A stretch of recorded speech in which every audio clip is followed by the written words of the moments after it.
ہمیشہ کے لیے یہ نسخہ میں ذکر کرتا ہوں، امام غزالی رحمۃ اللہ علیہ نے احیاء العلوم میں نقل کیا ہے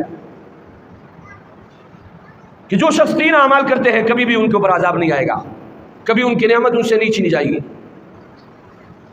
نمبر 1 شکر، کیونکہ رب کائنات کا وعدہ ہے لئن شکرتم لازیدنکم، کہ اگر آپ شکر ادا کرو گے رب کائنات آپ کی نعمت میں اضافہ کرے گا۔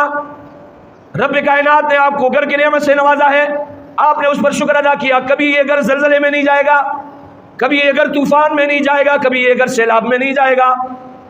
اس لیے رب کائنات کا وعدہ ہے لئن شکرتم لازیدنکم، اگر آپ شکر ادا کرو گے اللہ رب العزت اس میں اضافہ کریں گے۔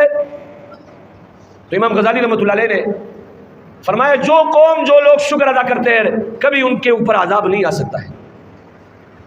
دوسری بات، جو قوم جو شخص جو لوگ استغفار کرتے ہیں کبھی ان کے مال اور ان کے اولاد میں کمی واقع نہیں ہوگی۔ اور انہوں نے قرآن مجید کی آیات سے اقتباس کیا ہے، سورہ نوح کی آیات ہے فَقُلْتُ اسْتَغْفِرُوا رَبَّكُمْ إِنَّهُ كَانَ غَفَّارًا يُرْسِلِ السَّمَاءَ عَلَيْكُمْ مِدْرَارًا وَيُمْدِدْكُمْ بِأَمْوَالٍ وَبَنِينَ وَيَجْعَلْ لَكُمْ جَنَّاتٍ۔ جو لوگ استغفار کرتے ہیں اللہ رب العزت فرما رہے ان کے مال اولاد میں اضافہ کروں گا۔ اور تیسری بات امام غزالی رحمۃ اللہ علیہ نے جو نقل کی ہے وہ دعا کی ہے، اور قرآن مجید میں ہے ما یعبأ بکم ربی لولا دعاؤکم، نبی اکرم صلی اللہ علیہ وسلم کے بارے میں آتا ہے۔ اور دعا جو ہے وہ عبادت کا مقصد ہے، لہذا ہمیں جو ہے ہر قسم کے آفات اور مصائب سے بچنے کے لیے ان 3 اعمال کو اختیار کرنا ہوگا۔ نمبر 1 شکر، نمبر 2 استغفار، نمبر 3 دعا۔ اگر یہ اعمال ہم کریں گے اللہ کے وعدے ہیں، اللہ رب العزت نے قرآن مجید میں اس کے متعلق فرمایا کبھی نہ آپ کا گھر جا سکتا ہے، کبھی نہ آپ کا بیٹا جا سکتا ہے، کبھی نہ آپ کا مال ختم ہو سکتا ہے، نہ کبھی جو ہے عذاب میں آپ کے مال جو ہے وہ بیچ سکتے ہیں۔ لہٰذا ان 3 اعمال کے اپنانے کی کوشش کریں۔ وہ 3 اعمال کیا ہے؟ نمبر 1، نمبر 2، نمبر 3 اللہ رب العزت عمل کی توفیق عطا فرمائے۔ وآخر دعوانا الحمدللہ رب العالمین۔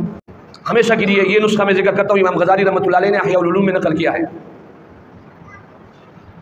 کہ جو شخص 3 اعمال کرتے ہیں کبھی بھی ان کے اوپر عذاب نہیں آئے گا، کبھی ان کی نعمت ان سے نہیں چھینی جائے گی۔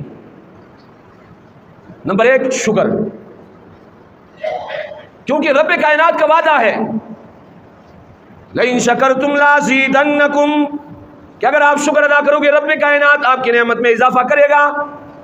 رب کائنات نے آپ کو گھر کی نعمت سے نوازا ہے، آپ نے اس پر شکر ادا کیا، کبھی یہ گھر زلزلے میں نہیں جائے گا، کبھی یہ گھر طوفان میں نہیں جائے گا، کبھی یہ گھر سیلاب میں نہیں جائے گا۔